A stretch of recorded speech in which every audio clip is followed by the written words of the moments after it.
On Monday, Congress leader Pawan Kheda, upping his tapasya, held a press conference where he levelled wild allegations against the SEBI chairperson Madhavi Buch. Kheda accused her of holding office of profit at the ICICI Bank, claiming that she had received rupees 16.8 crore in substantial benefits from the bank and its subsidiaries such as ICICI Prudential as well as ESOPs. He claimed this was over and above her rupees 3.3 crore salary from SEBI. He had termed it illegal and demanded she resign as the chief of market watchdog. His allegations came days after the American short-selling firm Hindenburg, which appears to have a personal vendetta against Adani Group, had accused Buch of having investment in offshore entities, which allegedly were involved in siphoning monies. Hindenburg, which was responsible for wiping out over USD 100 billion in wealth on Indian stock market last year, claimed that Madhavi Buch and her husband had hidden stakes in the exact same obscure offshore Bermuda and Mauritius funds found in the same complex nested structure used by Vinod Adani. Much like its previous reports, Congress and its ecosystem has latched on to this report to further the agenda of attacking independent institutions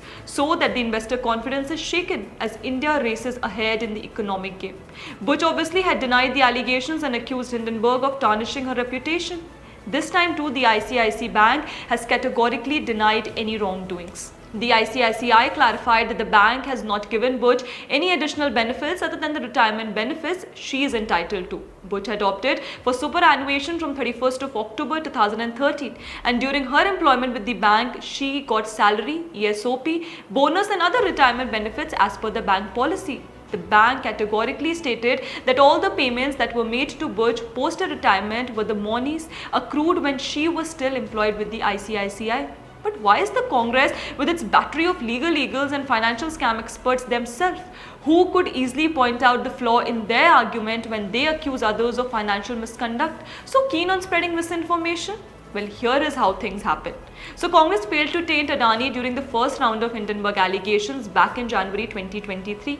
Except even the Supreme Court of India had backed SEBI in giving the clean chit to Adani.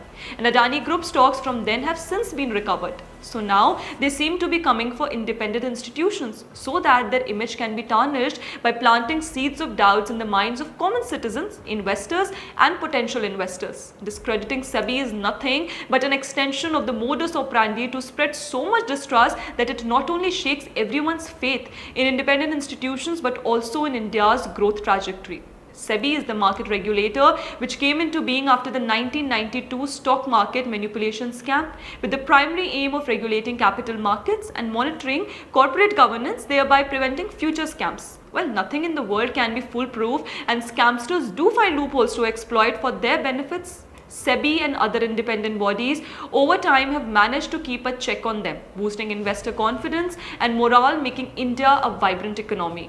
In fact, India's capital market regulatory measures have continuously improved in the last 3 decades and are regarded as one of the best in the world. The Indian economy is expanding at a never-before speed, and we are on our way to become the world's 3rd largest economy despite the doomsday predictions by Congress-friendly economists. Following the November 2016 demonetization, they targeted the RBI, suggesting that the demonetization was carried out without consultation with the central bank. However, Centre had told the Supreme Court that the RBI was consulted extensively for the same. Even the Supreme Court upheld the same.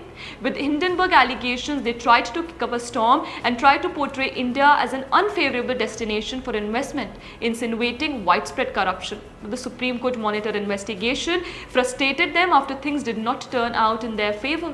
And Hindenburg reports, which were on thin ice to begin with, could not reap as much as damage they had hoped. With the latest allegations against the SEBI chief, they tried to revive the demand of JPC by new allegations on SEBI chief. Why JPC? Because they know that the inquiry will drag on and that allegations and so-called inquiry by the JPC can be milked endlessly for political purposes. Congress knows the rules of the game so well because they wrote these very rules. They do not want a logical conclusion to the allegations but want to keep the pot boiling to earn as much political mileage as it could. Now the ICICI has officially issued a statement. Will they show the basis of their allegations? Anybody with an iota of understanding would know the level of internal check, internal control, disclosures and audit institutions nowadays have. Even after knowing all this, an allegation of such magnitude was made with nothing else but an objective of discrediting the whole economic and financial framework, as SEBI is the regulatory authority.